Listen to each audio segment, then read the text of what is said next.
Welcome back to another episode of Chasing Green Arrows. Unfortunately, our regular co-hosts, Mr. Abrar Aziz and Zoya Khan, are not with us today, but I'm stepping in for them, and so is my man, my brother, Mustafa Ismail. How are you doing, man? I'm doing well. Thank you so much. Big game week coming up. So many games. So yeah, I've just been busy reading up on the previews and just looking at the possible combinations and trying to come up with predictions, basically. Yeah, bro. In fact, I think many teams, apart from a few, the only team I can think of on the top of my head is Leeds and Aston Villa, who are not playing a double this week. So, shameless plug if you want to find out more about FPL in terms of this double game week and what strategies to implement and stuff. We did an episode with our man TK the other day. It's on our channel. So, check it out on how to deal with game week 26. But it is a big and hefty game week. So, what do you say we get into it straight away and start our predictions? Because this is our predictions episode. Yeah, for sure. Just before we start, right now Zohar is in the lead in our predictions table. He has 137 points. Abrar is catching up 120 points. He got 7 points the last game week, 121 points. I'm 111, Ashish 98. So it's heating up right now. There's a just Abrar picked up this week, right? Like he kind yeah of like he had a couple of weeks actually, if I'm not mistaken. I've been yeah following it. yeah. Now it's before we were neck and neck. Now he's got like a 10-point gap on me. So yeah, that's the predictions table. So I'll give my predictions and they'll send in their predictions, and I will update the table after this double game week. Yeah, so a lot of predictions to go through. Let's start. Sounds good, man. So, first game of the weekend is Manchester City versus West Ham United. A pretty interesting game. What do you think? Yeah, Man City, unbelievable form. They've been unbeaten for like 10, 11 games or even more. It's just been incredible. Even with injuries, their players are stepping up. It just shows their squad depth. West Ham, on the other hand, they've played really well as well. The game against Spurs, I think the first half they started off brilliantly. Lingard is taking the Premier League by storm again, like Again. in a different jersey, and Antonio as well. Like since he's come back from injury, he's been lethal. He's providing assists, scoring goals, so he's providing that threat up front. So yeah, I even though I think City will probably win this game, I'm giving Hammers a chance. So I'll go 1-1 draw. That's a very brave pick, and you might get some extra points if you get that prediction right. All right, so the next game is an interesting one in the sense that Brighton has been very good defensively, and they're playing West Brom, who've stabilized a bit, I guess, but are still struggling. So, what's your take on this game? Yeah, Brighton, first of all, I think they were doing really well for the last month or so. Defensively, they're doing well, but I was kind of disappointed with the performance against Crystal Palace. I think Crystal Palace broke through that defense, and Brighton going forward, they're having issues finishing. Like Mope is not giving them those goals that they really need. Like I think they need to provide more. Even if he does score, the others are not providing. So they up front they're lacking that threat. I think defensively they're decent, but when they do concede goals, they can't come back into that game and score. And so I think that's an issue. West Brom, I was very impressed with their game against Burnley. They were 10 men for around 60 minutes, but they had the majority of the chances with 10 men. They were dominating. I think the last 15, 20 minutes, they had 3-4 chances. They didn't finish. Pereira and Diagne, if I'm not mistaken, these guys are the players to watch out for. I thought this is a nil-nil kind of game, but I'll go 1-0 West Brom just because I feel I've seen, looking at recent form, I think Sam Allardyce has got this team organized and they are creating chances, just about finishing those chances. Brighton, on the other hand, are a bit topsy-turvy right now. So I'm going 1-0 West Brom. All right. And then another juicy game, considering the form of Leeds, Leeds versus Aston Villa. It's going to be an interesting game, I feel, because they're quite evenly matched. Both are playing, maybe not punching above their weight, but they're doing a good job overall this season. So, what's your take? Yeah. I think Leeds have been excellent this season, considering they're coming from the Championship. To perform in the Premier League like this, score so many goals, I think it's incredible achievement. Yes, they've lost games, they've blown hot and cold. You saw the double game week Yeah. they had last week. They lost the first game, they won the second game. So that's how their season has gone. They've won one, lost one, won one, lost one. But their style of football hasn't changed. They're taking risks, which is excellent. And because they took the risks, they'll probably edge out. They won't get relegated. They'll stay mid-table, I think. And it's a good way to look at it. A lot of people said that if they defended a bit better, they could have gone further in the Premier League table. But with the squad they have, with everything they have, I think if they're playing this football and they're surviving the Hmm. Premier League, I think it's a good way to look at it. And yeah, they can make changes here and there, but I think it's been a really good season for them. Villa, on the other hand, they've been excellent. Since they were safe since they survived relegation last season. Grealish has just been Yeah. unbelievable. I think Is he he's still injured? Do you think he's going to start yeah, this he's game? Do still you think that'll have injured. an impact? No, I Okay. think he's still injured. If I'm not mistaken, I didn't check out their manager's press conference today, but I think he's injured. But you'll have to just check on that. But taking that into consideration, that he's not fit right now, he's their focal point. He creates their chances. So considering that, I'll probably go 2-1 Leeds just because Grealish is not playing. He's like one of my favorite players. If he's playing, I would give Villa the win. But just considering the injury, I'll go 2-1 Leeds. All right, sounds good. And Newcastle versus Wolves. I'm not in this game, but I think Wolves is going to win. That's my short prediction for this week. But what do you think? Yeah, I agree with you. I think Newcastle, they're very in a dangerous position. Very close to the relegation zone, and I think they might get relegated if they don't pick themselves up. Wolves, on the other hand, Nuno's he's doing really good with what he has. Like they've so many players, like we mentioned, have been they sold Jota, they sold Doherty. Jimenez is injured. These are their best players. So Yeah, despite that, Neto has stepped up. Podence has stepped up. big time. Yeah, Yeah, you saw the game against Leeds, like a very attacking team. They absorbed the pressure, they defended, and then they scored on the counter. So like he has them really well set up, especially in big games as well. Like against Chelsea, they won as well. So I'll yeah. probably go with a 2-0 Wolves win just based on form. Great. And that's all of Saturday's games. So moving on to Sunday. First game of Sunday is Crystal Palace versus Fulham, which is it's interesting. I don't know, like you can't call it a boring match because Crystal Palace are coming off, I believe, a victory, and Fulham have been improving like steadily. They're not as bad as they were, I guess, a month ago. So what do you think is going to happen in this encounter?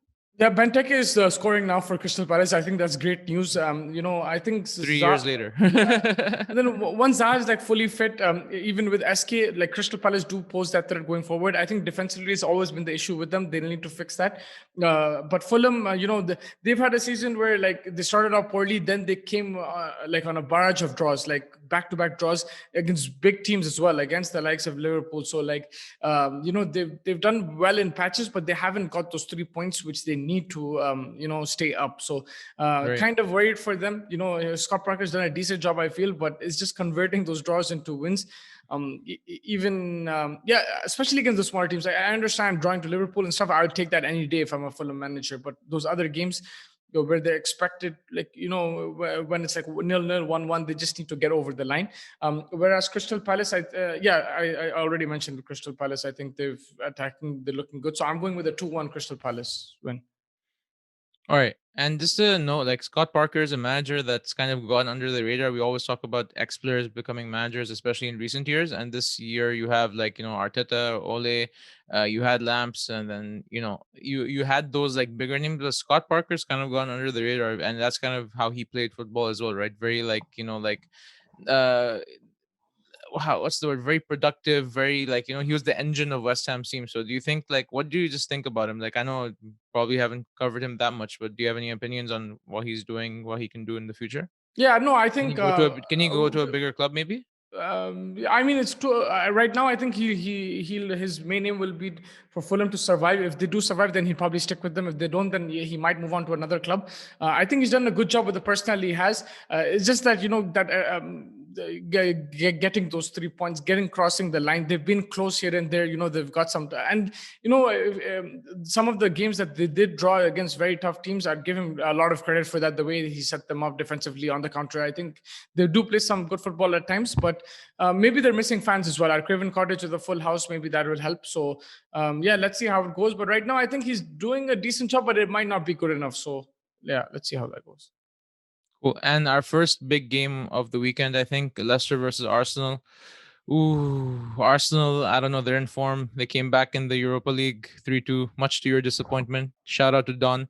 But I think this is the big match, second big match of the weekend. The top one being what we'll cover in a couple of games. But yeah, what do you think about this game? Yeah, Aubameyang is getting into form. He's scoring goals now. I think that's a big, big plus for them. But Arsenal have been very inconsistent this season in the league. You know, they've had their ups and downs. I still, you never know with them. They can win, they can lose. But like so far, I think they wasted a lot of games in the Premier League. They should have won like 4 or 5. Like, I can think on top of my head, like silly red cards made them lose the game. So I think they'll need to focus on that. But this is a tough game for them. In the reverse fixture, Vardy came on as a substitute and he won Leicester the game. And now Yeah. I think Vardy will start. So it'll be difficult how they handle him. Madison might be injured, so that's a plus for Arsenal if he doesn't play, because Madison creatively has been brilliant. But Harvey Barnes, on the other hand, he's also stepped up and he's scored the goals as well. So I think it's going to be a tough game for Arsenal. If they go through this, it'll be a great result for them. They'll get that momentum. I think they're focusing Hmm. on the Europa League, but at the same time, with the United having some tough fixtures, Liverpool not in form, Arsenal need to look to start winning, get in that run, and you never Yeah. know, they can challenge for that top four at the end because they have a good fixture list, them and Spurs as well. So Yeah. they need to win games like these so they get that confidence and win the other relatively easier games. But I'm going with 2-1 Leicester. I think it's going to be a Vardy party. Yeah, and Leicester again. Brendan Rodgers has done a great job. I haven't talked about it on the podcast ever, but I think Leicester is like, you could count their Premier League victory like as a fluke maybe, and they, the next season they were a bit down, but I think they're building towards becoming a big club, and they have the backing and they have the players and like Vardy's loyalty and everything like that. They lost big players over the years, but they're still like pushing on the top four always. They're second, I think, or third, depending on United's performance. So they're neck and neck with United. So yeah, I don't disagree with you. I think it's Leicester's to lose basically in this Yeah. one. Next game, Tottenham versus Burnley. Not a big game, but Burnley have been doing decently over the last few weeks and stuff. Pretty solid. And Tottenham, hot and cold. But now I think Kane and Son are back. What do you think that's going to do to the result? Yeah, I think Spurs, they're starting very slow in games. The way they start play in the second half, they need to start like that. I think West Ham first half they were very poor. Second half they picked up a lot. Kane missed a few chances. They should have equalized easily. Bale had some great chances. I think Bale was playing amazing. I was discussing with TK as well on the FPL episode that he was telling me that Bale is looking he's looking a threat now. And The Mycon Bill. yeah, I mean, maybe not that same pace, but he has the shots and everything. So I'm going with a 1-0 Spurs. Don will disagree with me, but they'll need to win because otherwise they're going to go on a downward spiral. So yeah, 1-0 Spurs. Yeah. I'll just throw in my 2 cents and say that it might be a draw because Burnley are not easy to break down. And even if you have Kane and Son, considering they're not on white hot form, maybe it might be difficult. But I can't argue too much against your pick. Yeah. So arguably now we have the game of the weekend of the first set of fixtures: Man United versus Chelsea. This is a big one. Chelsea is trying to push into the top four. United have been struggling recently. Draws, they were league leaders, and they've let it go of a lot of 2 points with draws and stuff like that. And City have now blown past them. So what do you think is going to happen in this game of the week? And Chelsea favorites going into this game. I feel that they have the you think momentum they're favorites to win this game. Yeah, to because win the game? Oh wow, okay. yeah, but that's not my prediction. I'm just saying they have momentum. I think Tuchel's got them playing some good football. They're getting the results. I think they'd be upset with their game against uh, who was it when they drew 1-1 in the last game week. Let me get that Let me just Southampton. check. Yeah, against Southampton. So yeah, I think that they'll be a bit disappointed with that. But I think he's got them playing some good football. But United on It the was other one hand. one against Southampton. Yeah, Yeah, United on the other hand have blown hot and cold. They should have beaten Everton and West Brom, but then they came and beat Newcastle. I'm going 0-0 in this game. I just feel it'll be a draw unless like there's a penalty or Bruno Fernandes penalty or a penalty for Chelsea. Yeah, I think Chelsea will be more confident going into this game. But a United side playing away from home, they're always a threat on the counter. So it'll be interesting to see how Tuchel sets up. hmm Chelsea will need to be clinical. If Werner and stuff can score, that will help them. But I don't know. I just feel like it'll be a 0-0. Yeah, 0-0. all right. And then arguably a tune-up match for Liverpool, maybe to get them back on track. But you never know with Sheffield. What's happening with Liverpool briefly, and what do you think is going to happen against Sheffield for Liverpool? 1-0 Sheffield. Ooh, that's not gonna please our Liverpool I know. fans. I mean, And it's not like, to be honest. I've never given Liverpool a win in this season, not even once, even when they were in red hot form. But apart yeah. from that, I think Liverpool will probably win this game. But I'm just going with that 20% chance with Sheffield. And yeah, they'll need to start. They need to score. They will get chances, and they'll need to score them. I think Salah will have a big game. I think it's been a while since he scored, and when he does score, he'll score in bunches. And Hmm. yeah, with Liverpool, lack of goals. They have defensive problems. Everyone knows that. They're conceding goals. Everyone knows that. But lack of goals is really hurting them, and they'll need to score. And this is the perfect game for them. And Mane and Salah need to step up. Firmino as well. So if they can take the chances, I think it'll be a comfortable win for them. But I'm still going 1-0 Sheffield. All right, and then we'll move on to the last game of the first half of matches, and that's Everton versus Southampton on Monday. Interesting game. What do you think is going to happen in this one? Yeah, Do you think? Do you think that Everton's kind of back to that, not the form they were at the beginning of the season, but do you think they're on a positive trend?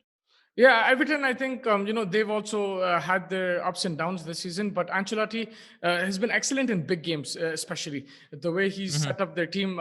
Defensively, they've been very solid in big games. Against Chelsea, we saw that. Against Liverpool, we saw that. And they've been clinical in big games as well. Why? That's why they won. They beat these two teams. They've tied against United at Old Trafford. They've been clinical with the chances. They have some really good players in Calvert-Lewin, in James Rodriguez, and Sigurdsson. Their defense as well has been pretty good this season, but they've blown a hot and cold. Southampton, on the other hand, started off even better than Everton. I feel, or no, almost on par with Everton. They were like Yeah. brilliant. They were in the top four as well, and then injuries and stuff have caused a lot of issues for them. But I'm going with a yeah. I think this might be a banana skin for Everton, but I'll still go 3-0 Everton. I think Southampton are coming off a bad loss against Leeds, and I think that their confidence has been depleted. So I'm going 3-0 Everton. All right. I think that's your biggest margin of victory prediction this week so far. I got the Okay. Leeds Southampton 3-0 as well, so that kind of influenced me in this. Yeah. Nice. That's a good. That's a bold pick. So now to the second set of matches of this double game week. So the double week game week begins. So we kick off Tuesday with the Manchester City versus Wolves, which I think is going to be not a closer game, but a more interesting game than what it sounds on paper. Yeah, but in this one, I'm not going to be too bold. I think City will have a lot for Wolves. That relentless pressure and just the form they're in. They're scoring goals left, right, and center. But yeah, I think with City though, in the recent few games, like what I saw against Arsenal, they have missed chances, so they don't want to do that against Wolves. If they start missing chances, then Wolves are a team where Nuno sets them up on the counter, and and if they get a goal here and there, and then defensively they're very organized. So you don't want to miss your chances against this kind of team, especially early on in the first half. And if they Mhm. do that, then Wolves will get into the game. But I'm still going with a 2-0 City win. I think they'll fancy this game. Okay, great. And then on Wednesday we have a few matches, three to be exact. The first of which is actually we can pick either one. Let's just go with Burnley and Leicester.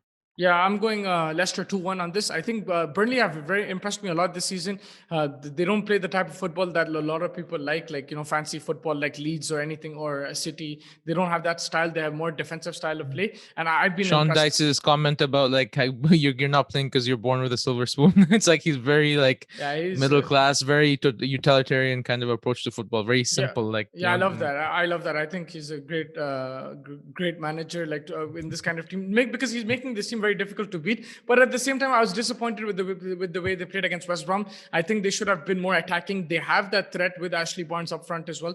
They need to attack a bit more. I think yes, it's fine to defend against the bigger teams, but against West Brom, you need to show a bit more of attacking noise and threat. So I think they'll need okay. to attacking nose, sorry, and threat. Yeah.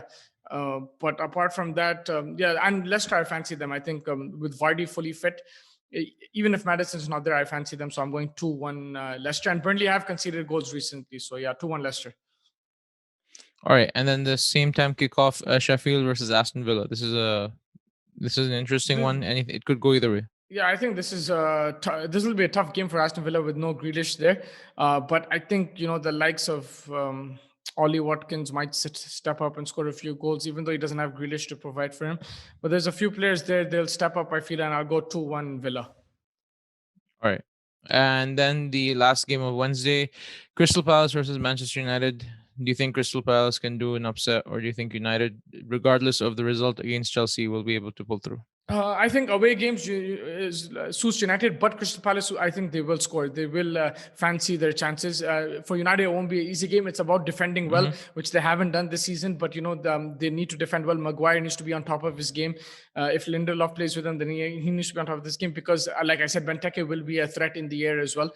I'm not sure if Zaha's going to play, but if he plays, he's always a threat against United, against his old club. So it's not going to be an easy game. I think I see a lot of goals in this game. So I'm going 3-2 United for this.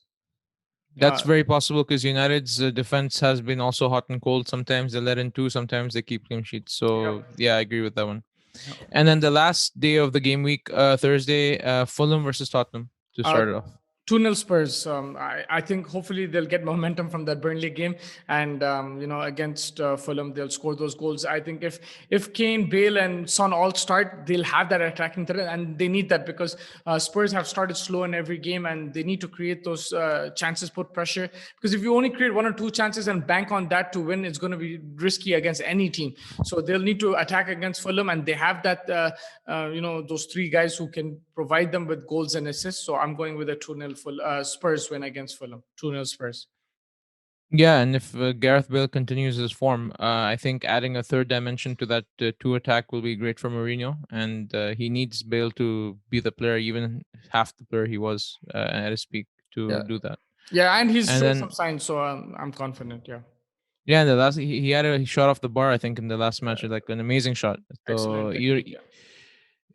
you'd hope that Bale, like after his like what 2-3 season slump of not really doing much at Madrid and just like kind of the hype with Bale and then the injury problems, you'd hope that at least for Tottenham he can do something to help them like break the top four for him for Mourinho's sake. And then the second game, Everton West Brom.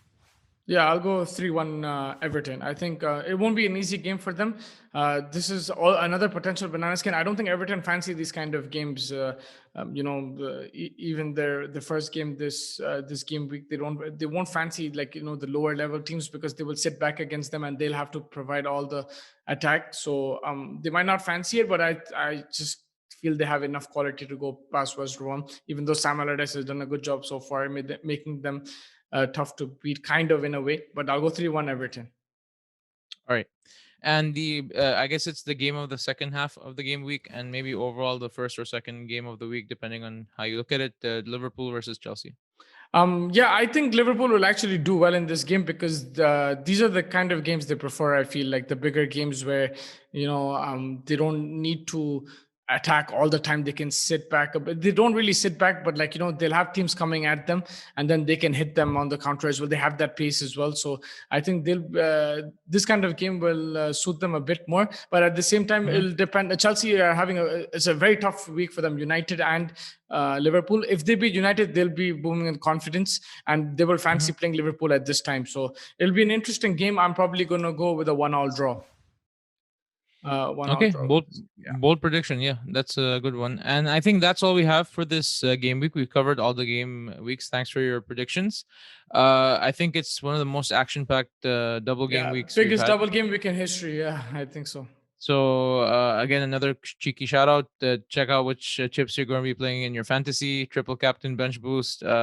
If you haven't been paying attention so far this season, this might be the game week to wet your beak again and get in the game. But thanks for your predictions. And like you said, we will update the table once this game week is done. It's neck and neck, not neck and neck, but Abrar is keep creeping up at the top. Yeah, I'm already going And to tell you he's going to get Arsenal to win and he's going to get Spurs to lose both those games. So I already know what he's going to do there. But Zohair is the. But he's had some really good predictions in recent weeks. He's using, he's been very smart in his predictions. So I'm not going to say much. I've done poorly. But Zohair, on the other hand, has been brilliant. So this is a game week for me and Ashish to catch up because there's a lot of games. But if those guys go ahead, then they'll go miles ahead. So yeah, hoping for a good game week.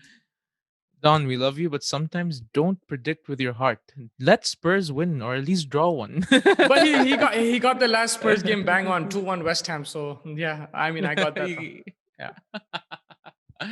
All right, that's all we have time for this episode. Thanks for watching. We really appreciate your viewership. Continue to subscribe, like, and share these videos. And we will catch you next week and we will see what happens with the predictions table. Thanks, Mustafa, for All right. joining us. Thanks for stepping in. Thank you. Take care.